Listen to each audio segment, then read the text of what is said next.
Bueno, let's begin. Episodio número 17. Explorando los rincones de Barcelona. Welcome back to Immersive Spanish.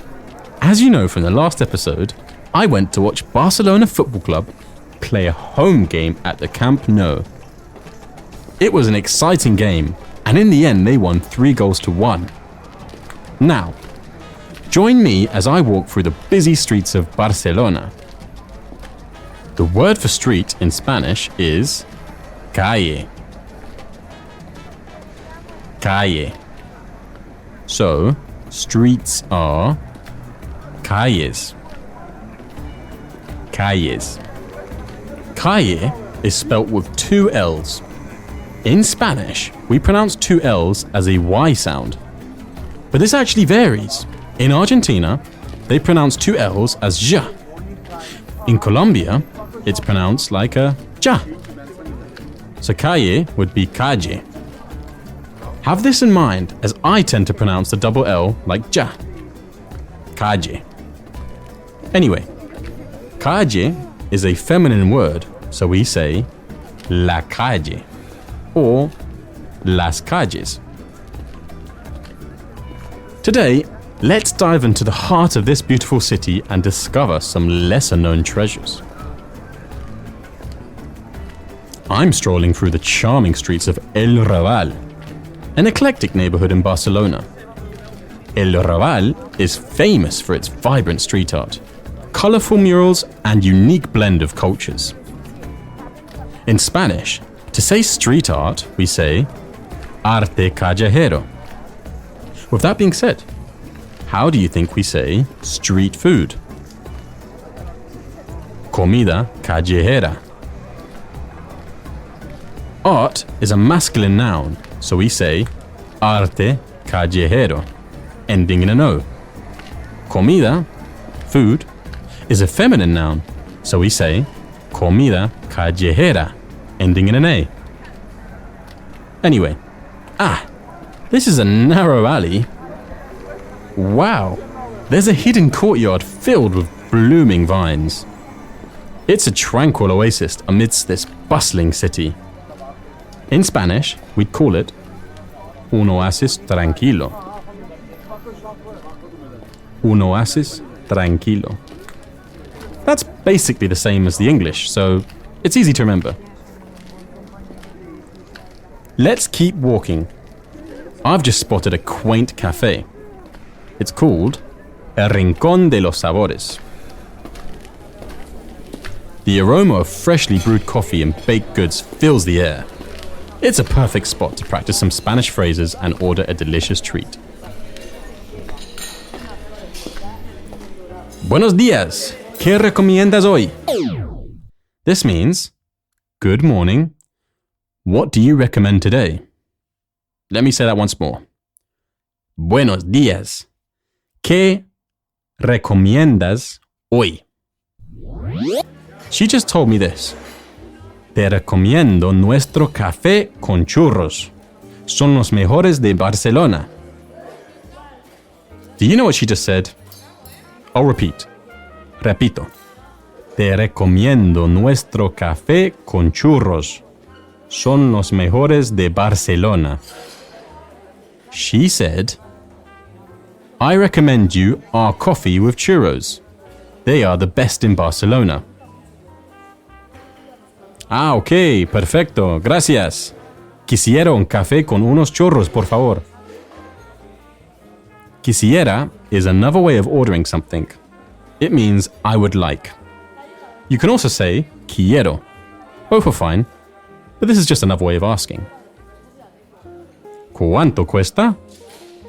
6 euros. Gracias. I'm going to go sit down. To say this in Spanish, you would say, voy a sentarme.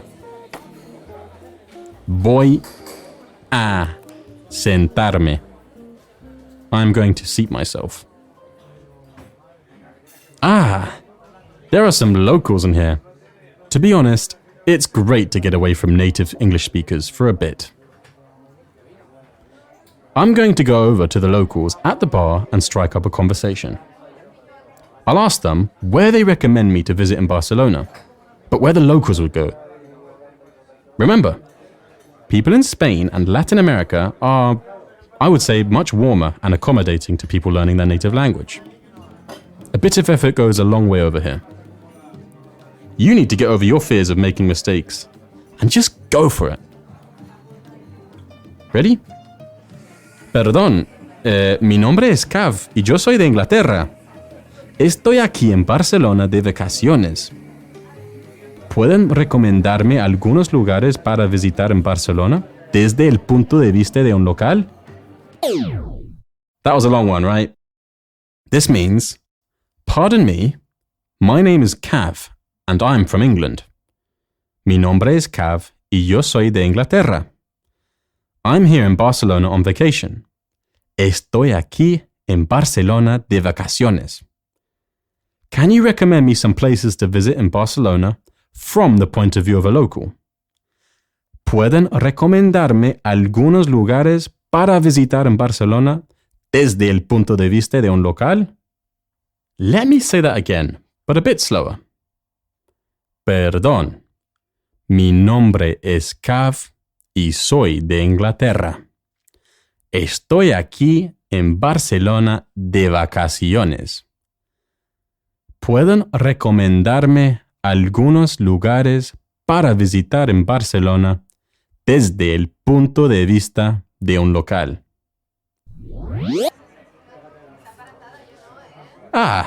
They are more than happy to share their recommendations for exploring Barcelona like a local. Here are some of their tips. They told me to visit El Barrio Gótico, but this is the Gothic quarter that I already know very well.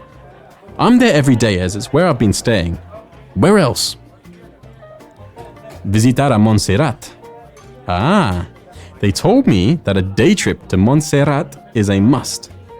I can take a train from Plaza de España and enjoy breathtaking views of the mountain range.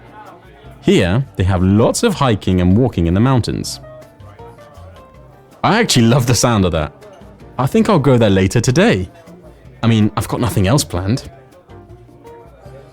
Whilst we're on the topic of nature, I may as well teach you some useful words to do with nature. I think I've taught you this one already, but nature in Spanish is naturaleza. This is a feminine word, so we say la naturaleza. It's got the word natural, so just add an eza. Easy A. Naturaleza. Flower is flor. To remember this, think of a florist. La flor. One more time. La flor. Mountain in Spanish is montaña. La montaña. To remember this, think of the state of Montana in America, which was named for its mountains. Montaña.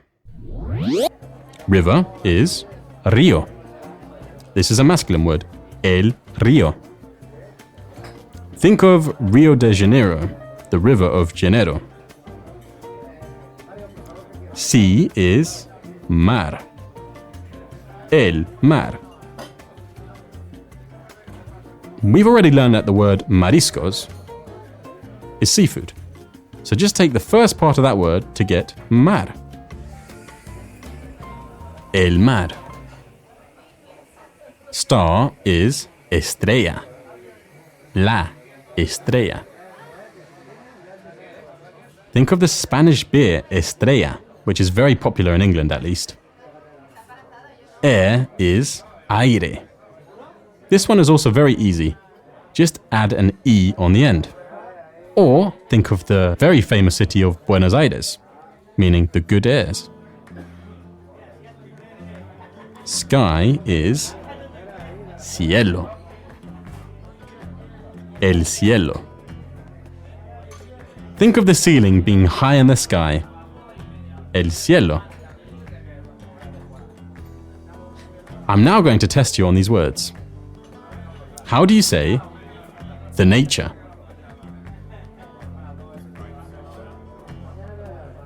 La naturaleza. La naturaleza. How do you say the flower? La flor. La flor. So how would you say the flowers? Las flores. Las flores. How would you say mountain?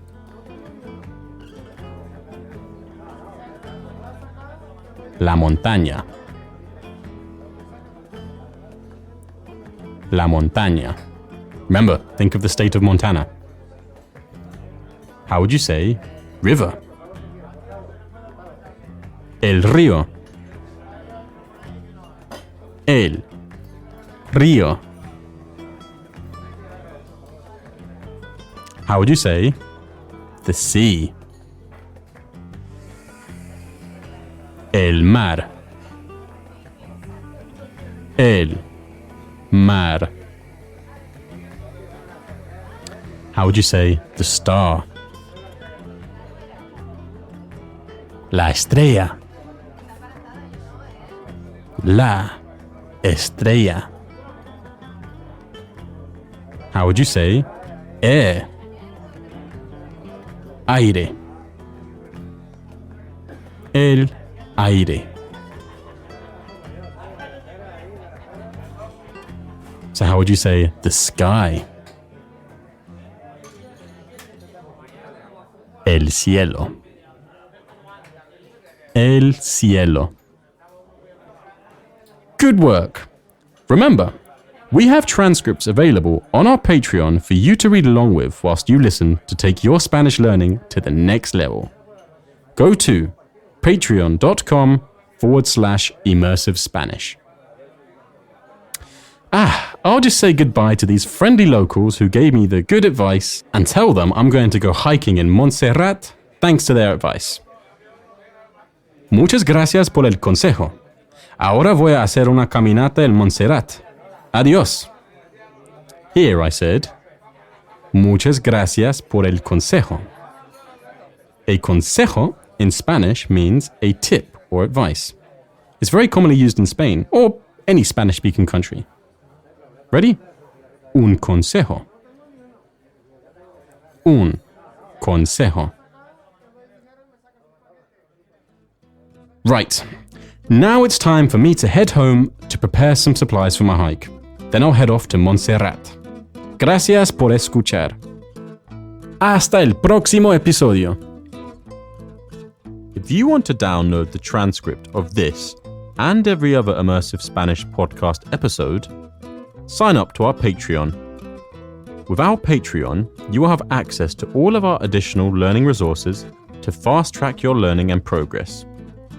To find our Patreon, head over to immersivespanish.net. To really consolidate what you've learned, go back and repeat each episode of Immersive Spanish until you can remember all the words we've learned together. I'm thrilled to announce that I've just released another podcast for intermediate learners called Short Stories by Immersive Spanish. Here, we use sound design and music to help tell short, fun stories entirely in Spanish. If you have enjoyed this podcast, it would really help if you could leave a rating on Spotify or write us a review on Apple Podcasts. Hasta luego, mis amigos.